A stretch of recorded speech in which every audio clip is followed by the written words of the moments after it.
The first warning came at 3:47 Universal Time, a blip on the global defense network that most would have mistaken for a system glitch. Captain Elena Rodriguez knew better. Her fingers, calloused from years of military service and technical training, moved with practiced precision across the holographic display of the Earth Defense Command Center. Orbital tracking systems lit up like a constellation of urgent warnings. Massive energy signatures approached from the outer solar system, moving with a deliberate precision that spoke of calculated invasion rather than random cosmic traffic. The Zorn Imperium's fleet wasn't trying to hide. They were making a statement. Confirmed visual. Elena called out, her voice cutting through the rising tension in the command center. Junior officers moved with a controlled urgency that spoke of years of preparation and countless simulation scenarios. This was different. This was real. The main display flickered, resolving into a crystal-clear image that made even the most seasoned veterans draw a collective breath.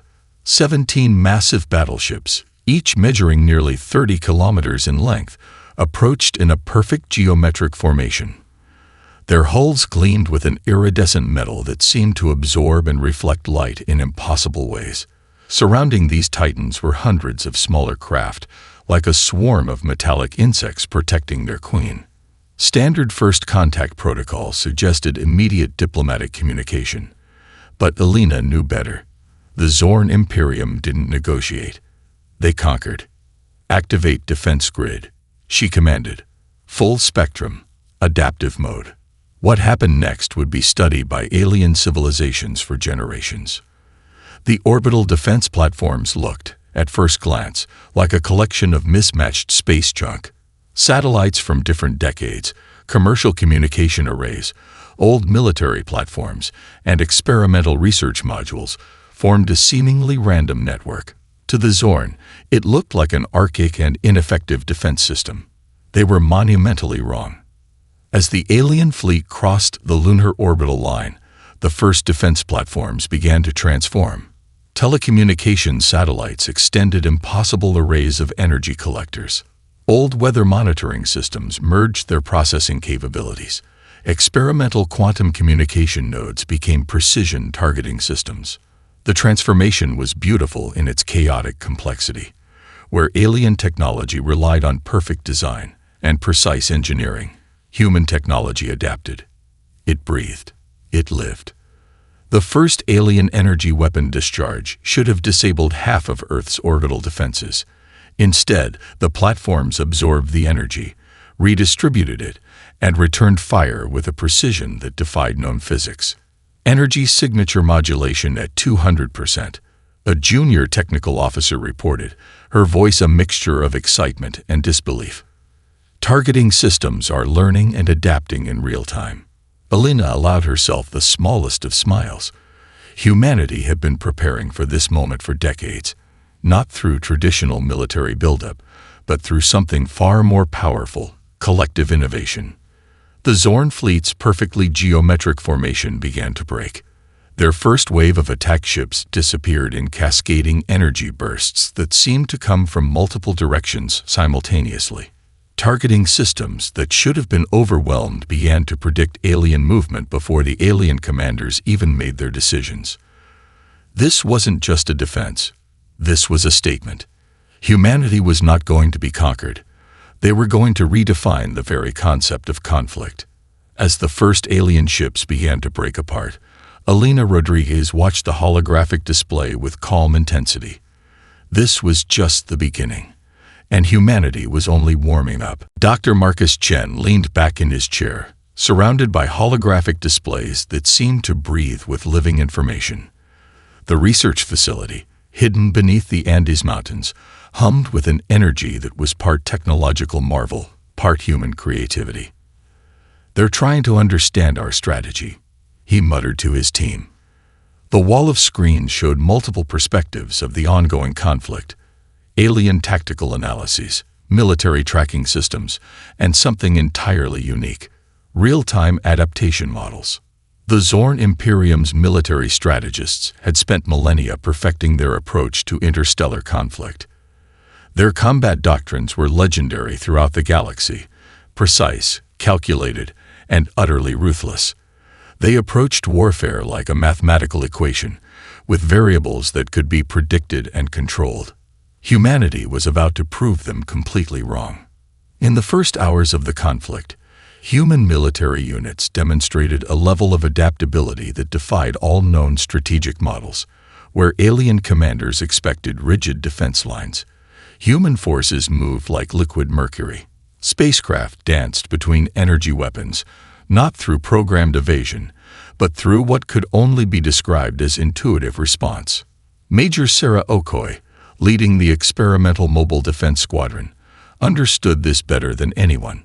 Her team's training wasn't about following precise instructions, but about understanding principles and improvising. Each pilot was part navigator, part engineer, part creative thinker. "Watch this," she said to her second-in-command, highlighting a sequence on her tactical display. A squadron of human fighters faced 3 times their number in alien interceptors. Traditional military doctrine would suggest retreat or a focused defensive formation.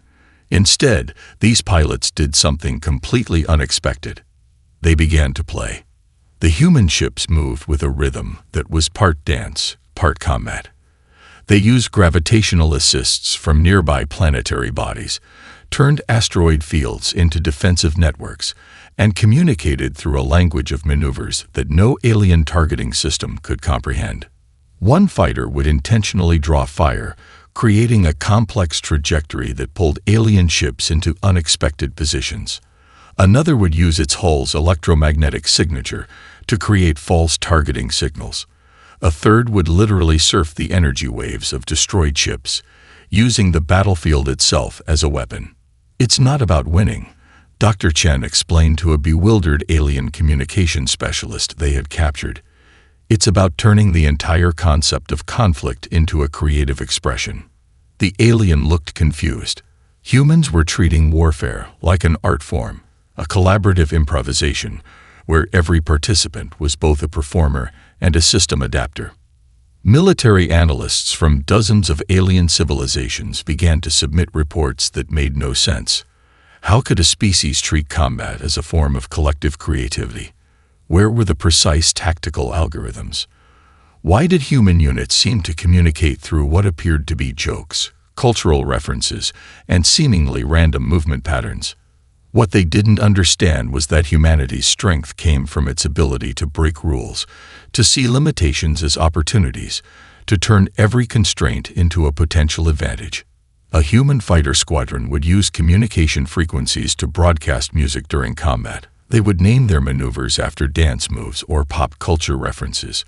Their spacecraft would modify themselves mid-battle, with pilots and onboard systems working in a symbiotic relationship that blurred the line between machine and consciousness. The Zorn Imperium's perfect geometric formations began to look like rigid, obsolete constructs. Human forces moved like a living, breathing ecosystem of technology and creativity. "We're rewriting the rules," Major Okoye said, watching another impossible maneuver unfold on her display. "And we're just getting started." The Communication Research Center looked nothing like a traditional military installation. Walls were covered with memes, cultural references, and complex linguistic diagrams that seemed to pulse with living information. Dr. Yuki Tanaka stood at the center of a storm of data, her fingers dancing across holographic interfaces that transformed language into a weapon more potent than any physical armament. "They're trying to understand us," she muttered to her team of linguists, psychologists, and communication specialists. But language is more than just words. It's context. It's culture. It's a living, breathing system of meaning. The Zorn Imperium's communication networks were legendary throughout the galaxy. Precise, algorithmic, capable of translating between thousands of species with near-perfect accuracy. They had spent millennia developing communication technologies that could decode and interpret any known form of intelligent exchange. Humanity was about to show them how limited that approach could be. The first breakthrough came unexpectedly. When alien communication teams intercepted human transmissions, they found themselves drowning in layers of meaning that defied traditional decryption. A simple military communication would be wrapped in cultural references, ironic undertones, and contextual nuances that made traditional translation algorithms collapse. A routine tactical update might reference an ancient Earth comedy show. Strategic coordinates would be hidden within the lyrics of a pop song. Entire battle plans could be communicated through a series of internet memes that would take weeks to fully decode. Lieutenant Carlos Hernandez led the Experimental Communication Warfare Unit. His team wasn't just sending messages. They were creating living, breathing communication ecosystems that transformed with each interaction. "Watch this," he said, pulling up a recent transmission sequence. An alien intelligence analysis team had spent 3 days trying to decode what appeared to be a simple supply requisition message. In reality, it contained precise battlefield coordinates, a complete psychological profile of the alien command structure, an embedded virus that would slowly rewrite communication protocols, a joke about bureaucratic inefficiency, multiple layers of cultural references that would take months to fully unpack. The alien communication specialists found themselves in a nightmare of complexity. Traditional decryption methods failed. Machine learning algorithms broke down. Each attempt to understand the transmission created more questions than answers. Yuki explained it to her colleagues as a form of linguistic quantum mechanics. Human communication wasn't a linear process. It was a complex, adaptive system that changed meaning based on context, observer, and the simple act of interpretation. "We're not just communicating," she would say. "We're creating living information ecosystems."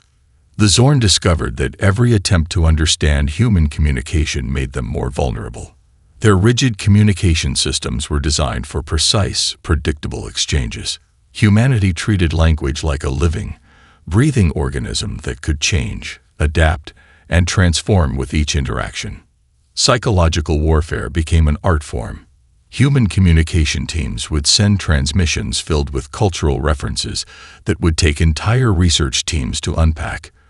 A single message might contain strategic military information, complex emotional manipulation, cultural commentary, multiple layers of irony, embedded adaptive algorithms. Alien communication networks began to slow down. Their precise, algorithmic approach couldn't handle the fluid, complex nature of human expression. Each attempt to understand became another layer of vulnerability. "They're trying to translate us," Lieutenant Hernandez laughed, watching another alien decryption team struggle. "But we're not a language to be translated. We're a living conversation." The communication battlefield had become humanity's most powerful weapon, not through destruction, but through the most fundamental human capability, the ability to create meaning, to adapt, to transform. The underground research facility hummed with an energy that defied conventional scientific understanding. Dr. Elena Petrova walked between workstations where teams of engineers, scientists, and designers worked in a state of controlled chaos. Holographic displays flickered with impossible designs. 3D printing systems created components that seemed to defy the laws of physics, and collaborative interfaces allowed instant communication between teams spread across multiple continents. "Constraints are just suggestions," she muttered, reviewing the latest batch of experimental prototypes. The global scientific community had long operated under a simple principle. Technological development was a linear, carefully controlled process. Innovations came through years of careful research, peer review, and incremental improvements. Humanity was about to prove that principle entirely wrong. In the first weeks of the conflict, human technological development accelerated beyond anything the alien civilizations could comprehend. Where other species spent decades developing a single technological breakthrough, human teams were creating entire ecosystems of innovation in days. A spacecraft engineering team in Tokyo would develop a radical new propulsion concept. Within hours, colleagues in Sao Paulo would adapt that concept for defensive systems. A materials science group in Nairobi would discover a new molecular structure, and research teams in Toronto would immediately explore its potential for communication technologies. The Zorn Imperium's technological analysts watched in growing horror as human technological development began to resemble a living, breathing organism. Each challenge became an opportunity for innovation. Each limitation was transformed into a potential breakthrough. Take the experimental mobile defense platform currently under development. It started as a conventional spacecraft design, but rapidly evolved.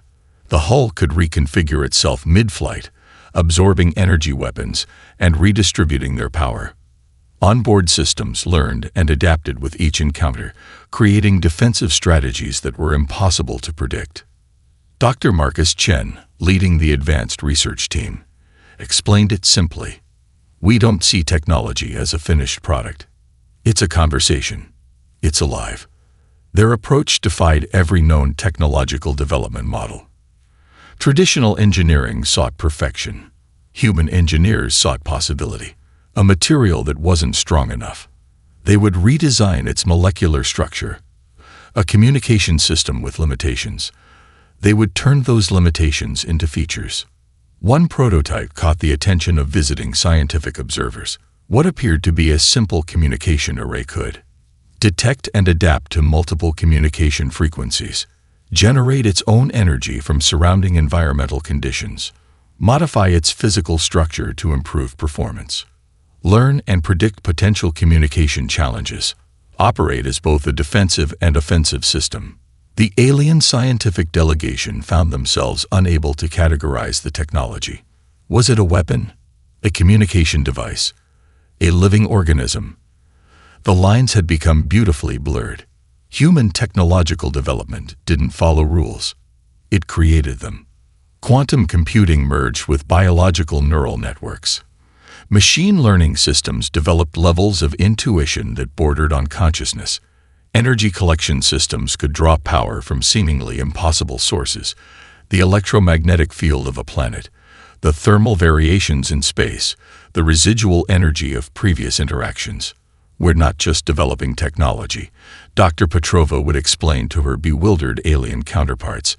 We're having a conversation with possibility itself. Each prototype was a proof of concept that challenged everything known about technological development. Spacecraft that could reconfigure themselves.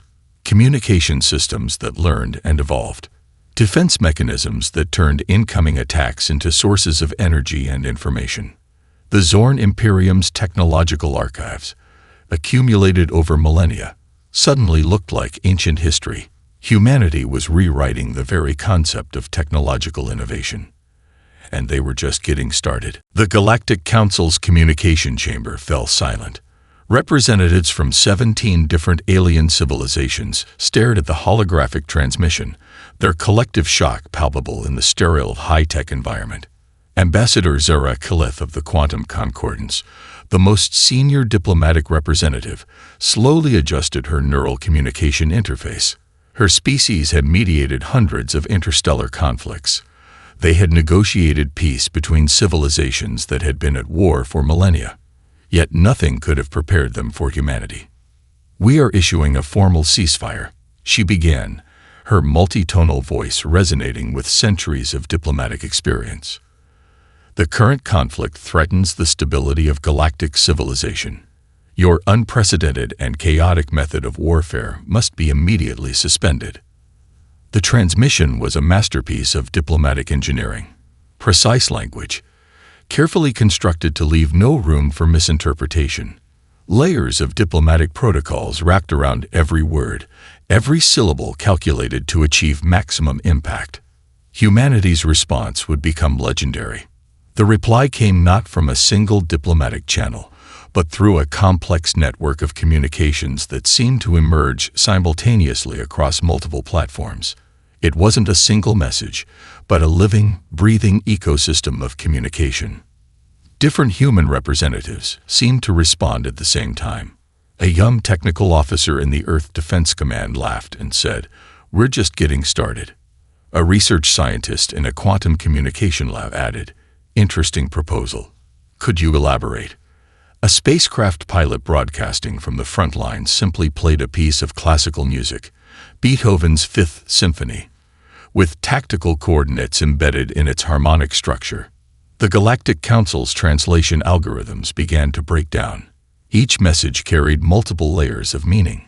diplomatic refusal, technical analysis, cultural commentary, strategic information, psychological manipulation. Ambassador Killeth realized they were facing something entirely unprecedented. Humanity wasn't just refusing the ceasefire. They were transforming the entire concept of diplomatic negotiation. "They're treating our peace proposal like a creative challenge," muttered the Quantum Concordance's chief diplomatic analyst. "Not as a serious communication, but as an opportunity for expression." The human responses defied every known diplomatic protocol. Where other species would provide a structured, formal rejection, humanity turned the entire process into a multi-layered performance. Each transmission was both a refusal and an invitation, a rejection and a conversation. Diplomatic teams worked around the clock, trying to decode the complex communication network. What appeared to be a simple music transmission contained precise battlefield coordinates, a psychological profile of the alien command structure, commentary on the nature of conflict, multiple cultural references, an adaptive communication algorithm. The Galactic Council found themselves in uncharted territory. Their sophisticated communication systems, developed over millennia, began to slow down. Each attempt to understand human communication created more complexity, more questions. "They're not just refusing," Ambassador Killeth finally understood. "They're redefining the entire concept of negotiation." Humanity wasn't treating the ceasefire as a binary choice, accept or reject. They were turning it into a dynamic living process of communication and possibility. The transmission ended with a message that would be discussed in diplomatic circles for generations. "Conflict is just another form of conversation, and we're just warming up." The forward operating base looked nothing like a traditional military installation. Situated on the edge of a recently terraformed moon, it buzzed with an energy that defied conventional understanding of military operations. Captain Jasmine Rodriguez walked between workstations where soldiers, scientists, and engineers moved with a fluidity that blurred the lines between traditional roles. A group of mechanics worked on a spacecraft, its hull shifting and adapting even as they touched it. Nearby, a tactical team developed strategies using holographic interfaces that seemed to think alongside the human operators. This wasn't just a military base. It was a living, breathing ecosystem of human innovation. "Adaptation is our primary weapon," Dr. Michael Chen, the base's chief scientific advisor, explained to a bewildered alien observer. The captured intelligence specialist from the Zorn Imperium watched in growing confusion as human units operated with a level of spontaneity that defied all known military doctrines. Each military unit was more than just a group of soldiers. They were adaptive systems that learned and evolved with every encounter. Spacecraft became living organisms, changing configuration mid-battle. Defensive systems anticipated threats before they materialized. Communication networks transformed tactical information into a constantly shifting landscape of possibility. A pilot would modify her spacecraft's configuration during a mission, using environmental conditions as an additional tactical resource. An engineer would reprogram defensive systems on the fly, turning incoming energy weapons into sources of additional power. A communication specialist would embed strategic information within seemingly random cultural references. The Zorn Imperium's military analysts struggled to comprehend the human approach. Traditional warfare was about precision, predictability, and controlled variables. Humanity treated conflict as a dynamic, creative process. Take the experimental mobile defense squadron currently in training.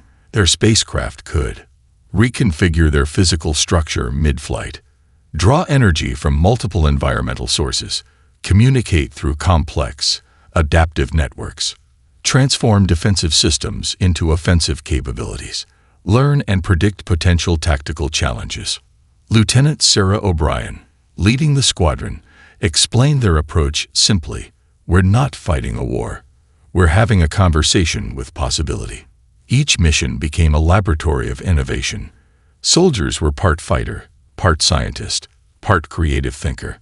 Their equipment was not just a tool, but a collaborative partner in a constantly evolving process of adaptation. A tactical communication would include precise battlefield coordinates, psychological analysis of potential enemy responses, cultural references that served as additional communication layers, adaptive algorithms that could modify communication strategies, embedded learning systems that evolved with each transmission. The alien military observer watched in growing disbelief. Human units didn't follow traditional chain of command. They operated as a fluid, interconnected system where leadership emerged dynamically based on the specific challenges of each moment. A spacecraft pilot might suddenly become the tactical leader based on their understanding of a specific environmental condition. An engineer could redirect an entire squadron's strategy based on a sudden technological insight. Communication became a multi-dimensional process that went far beyond simple information exchange.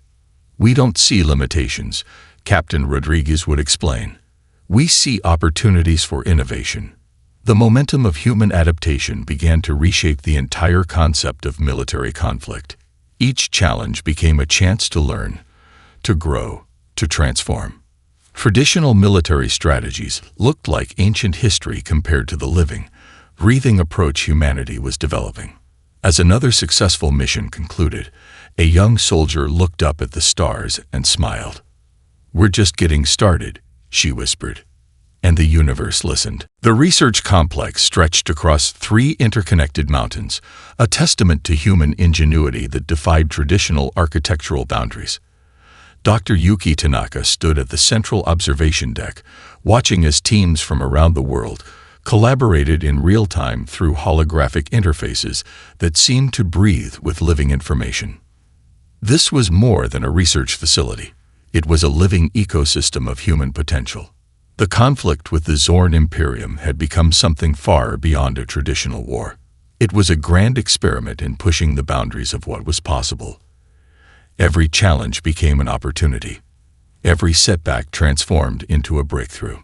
Teams that would have been separated by traditional academic and military boundaries now worked in fluid, dynamic collaboration. A quantum physicist would work alongside a cultural anthropologist. A spacecraft engineer would collaborate with a psychological warfare specialist. The lines between disciplines had become beautifully blurred. "We're not just fighting," Dr. Tanaka explained to a group of visiting scientific observers. "We're having a conversation with the universe itself." The transformation was happening on multiple levels simultaneously. Technological development had become a living, breathing process. Prototypes would emerge and evolve in hours rather than years. A defensive system developed in the morning might be completely reimagined by afternoon, adapted to challenges that hadn't even been anticipated. Psychological approaches to conflict redefined entire fields of study. Where traditional military strategy focused on destruction, humanity created systems of engagement that were part communication, part creative expression, part scientific exploration. Military units became adaptive learning systems. Soldiers were no longer just fighters, but innovators, scientists, communicators. A single unit could modify its technological capabilities mid-mission, develop new communication strategies in real time, transform environmental challenges into tactical advantages, learn and grow from each encounter. The alien civilizations watching the conflict found themselves unable to categorize what was happening. This wasn't just a war. It was a fundamental reimagining of conflict, of communication, of potential itself. A spacecraft engineering team in Berlin would develop a radical propulsion concept. Within hours, colleagues in Mumbai would adapt that concept for communication technologies. A materials science group in Lagos would discover a new molecular structure, and research teams in Vancouver would immediately explore its potential for defensive systems. The global human network operated like a single, massive, adaptive intelligence. No single point of innovation existed. Everything was interconnected, fluid, constantly changing. Dr. Marcus Chen, leading an interdisciplinary research team, described their approach as controlled chaos. Traditional scientific methods relied on careful, linear progression. Humanity treated innovation like a living organism, unpredictable, adaptive, endlessly creative. Psychological warfare became an art form of complex communication. A single transmission might contain strategic military information, cultural commentary, emotional manipulation, multiple layers of ironic communication, adaptive learning algorithms. The Zorn Imperium's vast archives of conflict strategies began to look like ancient history. Humanity wasn't just fighting a war. They were rewriting the entire concept of engagement. Every challenge became an invitation to innovate. Every limitation was transformed into a potential breakthrough. Military units, research teams, communication specialists, they all operated with a fundamental understanding that nothing was fixed. Everything was possible. As another breakthrough emerged from the research complex, Dr. Tanaka watched the holographic displays with a sense of wonder. "We're just getting started," she whispered to herself. And the universe listened. The Galactic Peace Conference looked nothing like previous diplomatic gatherings. Instead of a formal chamber with rigid seating arrangements, the meeting space was a dynamic, adaptive environment that seemed to change with each conversation. Ambassador Elena Rodriguez stood at the center, watching as representatives from dozens of alien civilizations tried to comprehend the fundamental transformation that had just occurred. This was more than a peace negotiation. It was a reimagining of galactic interaction itself. The Zorn Imperium's delegation sat in stunned silence. Their millennia-long history of galactic dominance had been completely dismantled in a conflict that lasted mere weeks. Where they had expected to conquer, they found themselves fundamentally changed. Conflict is not about destruction. Ambassador Rodriguez began, her voice carrying through translation systems that seemed to breathe with living complexity. It's about communication, about possibility. The conference hall itself was a testament to human innovation. Holographic displays shifted and adapted, creating communication spaces that were part technology, part art, part living conversation. Translation systems didn't just convert words, but captured cultural nuance, emotional subtext, contextual meaning. Representatives from the quantum concordance found themselves both terrified and fascinated. Humanity had not just won a war.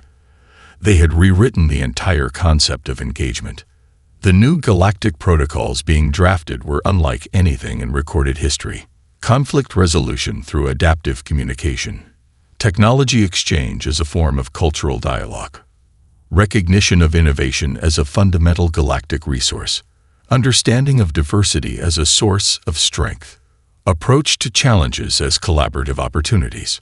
Dr. Marcus Chen, serving as a scientific advisor, explained the human perspective. "We don't see differences as barriers," he said. "We see them as invitation to grow, to learn, to transform." The alien civilizations began to understand that humanity's approach was not about conquest or dominance. It was about continuous adaptation. Every challenge was an opportunity. Every limitation was an invitation to innovate. The Zorn Imperium's representative, once confident in their galactic supremacy, now spoke with a mixture of respect and wonder. "You didn't just defeat us," they said. "You showed us an entirely new way of existing." Diplomatic archives would later note this as the moment when galactic civilization fundamentally changed. Humanity had not conquered through traditional means. They had transformed through creativity, adaptability, and an unwavering belief in potential.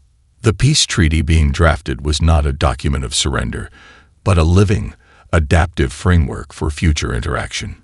It recognized that technology is a conversation, not a fixed state. Communication transcends language. Diversity is the greatest source of innovation. Challenges are invitations to grow. Scientific teams from different civilizations began to collaborate in ways never before imagined. A materials scientist from a silicon-based civilization would work alongside a quantum physicist from a carbon-based species. Communication networks became living systems of cultural exchange. Ambassador Rodriguez watched the proceedings with a calm intensity. This was more than a diplomatic conference. This was the birth of a new way of understanding existence itself.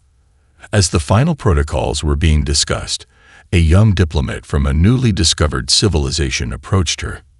"How did you do this?" they asked. Rodriguez smiled.